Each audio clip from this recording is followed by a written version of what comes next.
जय हिंद फ्रेंड्स। तो हम पढ़े थे देर से धार्मिक शैक्षिक परिदृश्य के ऊपर। आज के सेशन में हम इसको आगे कंटिन्यू करेंगे। ठीक है, तो शुरू करते हैं धीर सिंह धावे की शैक्षिक परिदृश्य की बुक को। तो कहाँ तक देख चुके थे हम? शायद 40 यहाँ तक पढ़ चुके थे और ये भी अपन कंप्लीट कर चुके थे, है ना। तो अब हमको पेज नंबर 46 को पढ़ना है। पेज नंबर 46 में क्या किया मैंने? पेज नंबर 46 में मूलभूत सिद्धांत, जो नई शिक्षा नीति ना, उसके मूलभूत सिद्धांत क्या है, और फिर उसके एक एक भाग को हमको पढ़ना है। पहला भाग स्कूल शिक्षा को डेडिकेटेड है। ठीक है, तो शुरू करते हैं कि इसके मूलभूत सिद्धांत क्या है। तो देखो, ये बातें से बहुत कॉन्सेप्चुअल बातें, बहुत सिंपल सी बातें, मतलब कॉन्सेप्चुअल क्या, बहुत समझ पर बेस्ड बातें, तो याद करने की जरूरत नहीं, जस्ट पढ़ लेना है। तो देखते हैं इसमें शिक्षा नीति के आधार सिद्धांत, है ना, और उसके मूलभूत सिद्धांत क्या है। हर बच्चे की विशिष्ट क्षमताओं की स्वीकृति, पहचान, उनके विकास हेतु प्रयास, बुनियादी साक्षरता, संख्या ज्ञान को सर्वाधिक प्राथमिकता, लचीलापन, अवधारणात्मक समझ, रचनात्मक तार्किक सोच, नैतिक मानवीय संवैधानिक मूल्य, बहुभाषिकता, जीवन कौशल, सीखने के लिए सतत मूल्यांकन पर जोर, तकनीकी के यथासंभव उपयोग पर जोर, विविधता और स्थानीय परिवेश के लिए एक सम्मान, और सभी शैक्षिक निर्णयों की आधारशिला, है ना। देन शिक्षकों और संकाय को सीखने की प्रक्रिया का केंद्र मानना, अखंडता, पारदर्शिता, संसाधन कुशलता, ऑडिट के लिए हल्का लेकिन प्रभावी नियामक ढांचा, उत्कृष्ट स्तर पर शोध, उत्कृष्ट स्तर का शोध, भारतीय जुड़ो और गौरव से बंधे रहना, शिक्षा एक सार्वजनिक सेवा है, एक मजबूत जीवन, सामाजिक शिक्षा प्रणाली में पर्याप्त निवेश, ये सब। और स्कूल शिक्षा बेसिकली तो ये सिद्धांत है ना। क्या पता चला? यही कि भारतीयता, सम्मान, है ना, संख्या ज्ञान, अवधारणा, समझ, कुछ कुछ ऐसा ऐसा, है ना। तो हर बच्चे को महत्व देना, है ना, संख्या ज्ञान करवाना, बुनियादी साक्षरता, है ना, अवधारणा ही, रचनात्मक नैतिकता, मानवीय और संवैधानिक मूल्य, है ना, नैतिकता का विकास करना, बच्चों में बहुत सारी भाषाओं को महत्व देना, कौशल को महत्व देना, सीखने के लिए सतत मूल्यांकन पर जोर देना, सारी अच्छी बातें। तकनीकी का उपयोग करना, लोकल मतलब बच्चे के आसपास के अनुभवों का सम्मान करना, बच्चा जहाँ से आया है उसने जो भी पहले सीखा हो उसका सम्मान करना, शिक्षकों और संकायों के लिए सीखने की प्रक्रिया का केंद्र मानना, अखंडता, पारदर्शिता और संसाधन कुशल, ऑडिट के लिए हल्का, उत्कृष्ट स्तर का शोध, है ना, अनुसंधान को महत्व, भारतीय जड़ों और गौरव से बंधे रहना, मतलब भारतीय कल्चर को महत्व, शिक्षा एक सार्वजनिक सेवा है, एक मजबूत जीवन। तो ये सारी बातें बेसिक सी बातें हैं। यहाँ देख लेते हैं स्कूल शिक्षा जो पहला भाग है उसमें क्या बताया गया है कि बाल्यावस्था देखभाल और शिक्षा सीखने के लिए इसमें 85% विकास 6 साल की उम्र में हो जाता है। संभवतः समता स्थापित करने का सबसे शक्तिशाली माध्यम हो सकता है। ठीक है, तो इसके बाद इसको प्राप्त करने का लक्ष्य 2030 से पूर्व हो जाना चाहिए, है ना। संभवतः समता स्थापित करने का सबसे शक्तिशाली माध्यम हो सकता है। C early childhood care and education, अच्छा ECCE है ना, ECC और E। तो early childhood care and education संभाव्यता समता स्थापित करने का सबसे शक्तिशाली माध्यम हो सकता है। और इस लक्ष्य को प्राप्त करने के लिए 2030 और लचीली बहुमाध्यमिक खेल गतिविधियां, शिक्षा को शामिल किया जाना चाहिए। समग्र उद्देश्य बच्चों का शारीरिक विकास, भौतिक संज्ञान तो समझे, सर्वोत्कृष्ट नैतिक सांस्कृतिक भाषा है, संख्या साक्षरता के प्रतिभाओं में परिणाम को प्राप्त करना। और NCERT 8 या आयु के सभी बच्चों के लिए 2 भागों में प्रारंभिक बाल्यावस्था की शिक्षा के लिए उत्कृष्ट पाठ्यक्रम और शैक्षणिक ढांचे करना, और 10 से 3 के बच्चों के लिए एक सब फ्रेमवर्क और 3 से 8 के साल के बच्चों के लिए एक अन्य सब फ्रेमवर्क का विकास करना। तो ये बेसिक बात है कि सी है ना, कुछ ECCE करके कुछ 3 से 8 साल के बच्चे और 1 से 8 मतलब कुछ कुछ आयु के बच्चों के लिए कुछ बताया गया है ना, और 2 भाग करके कुछ कहा गया है।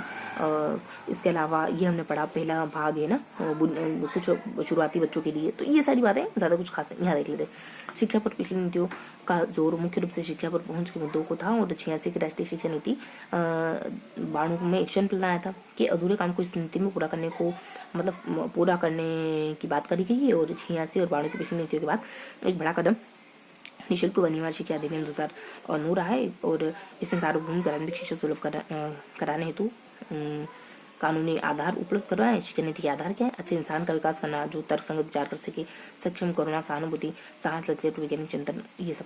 तो ये अब हमने एक बार देखो, हमने पेज नंबर 46 को एक बार पढ़ा है, तो क्या अब इसमें एग्जाम में इससे एग्जाम में क्वेश्चन पूछना है तो हम क्या टैकल कर सकते हैं? देखो उदाहरणात्मक बातें मतलब जो समझ आधारित बातें हैं तो हम एक बार गुजर जाते हैं तो ही पता चल जाती है ना।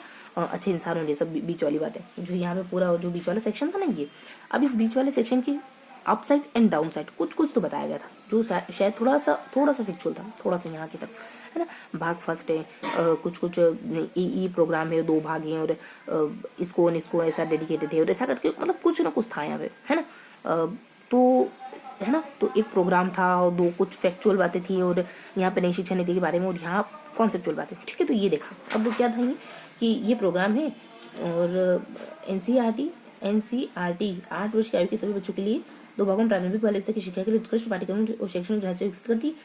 एक तो 0 से 3 साल के बच्चों को एक सिलेबस पढ़ाना है, फिर 3 से 8 साल के बच्चों के लिए एक अन्य फ्रेमवर्क का विकास किया गया, ठीक है। तो सिलेबस मतलब जो शुरुआती बच्चों की पढ़ाई के 2 भागों में बांटा गया, 3 साल से पहले वाले और 3 से 8 वाले, ये सब बेसिक बात, बस इतना ही, कुछ है ही क्या बताना है, कुछ भी तो नहीं है पूरे में।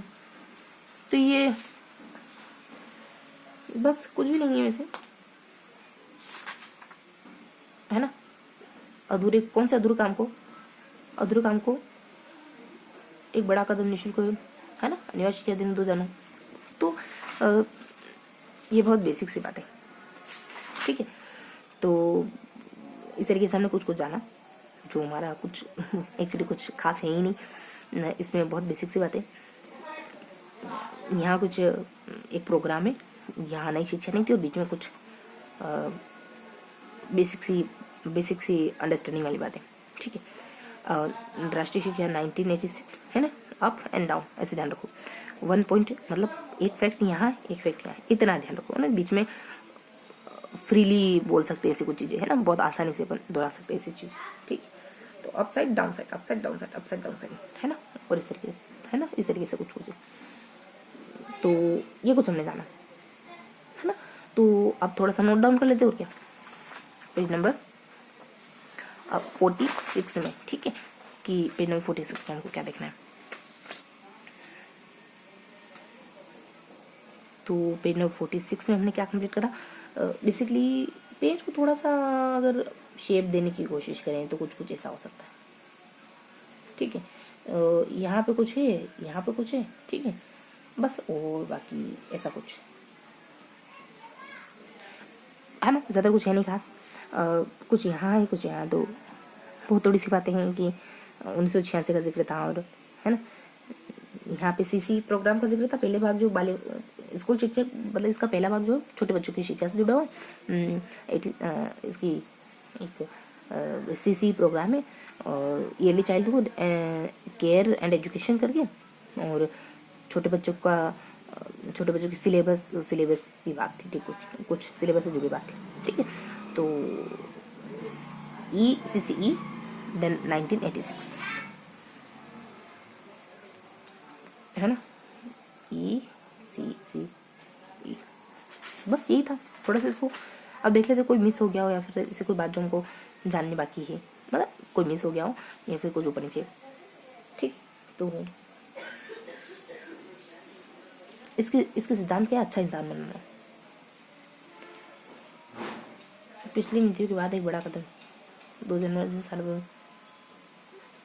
1986-1992 की नीति के बाद 2009 में आज प्राथमिक शिक्षा सुलभ कराने तो कानूनी आधार है ना। 2009 की नीति ने अधूरे काम को पूरा, ठीक है। तो कुछ है नहीं खास, ये प्रोग्राम है कि व्यवस्था पूरी बच्चों का मस्तिष्क, इसको 2030 तक पूरा करना है इस प्रोग्राम को। और ECCE प्रणाली को आंगनवाड़ी के माध्यम से प्राथमिक विद्यालयों के साथ स्थित आंगनवाड़ी के माध्यम से पूर्व प्राथमिक विद्यालयों जो कम से कम 5 से 6 वर्ष पूरा करेंगे प्री स्कूल के माध्यम से लागू किया जाएगा, ठीक। तो ये था हमारा पेज नंबर 46। मिलते हैं एक समग्र रिवीजन के साथ, ओके।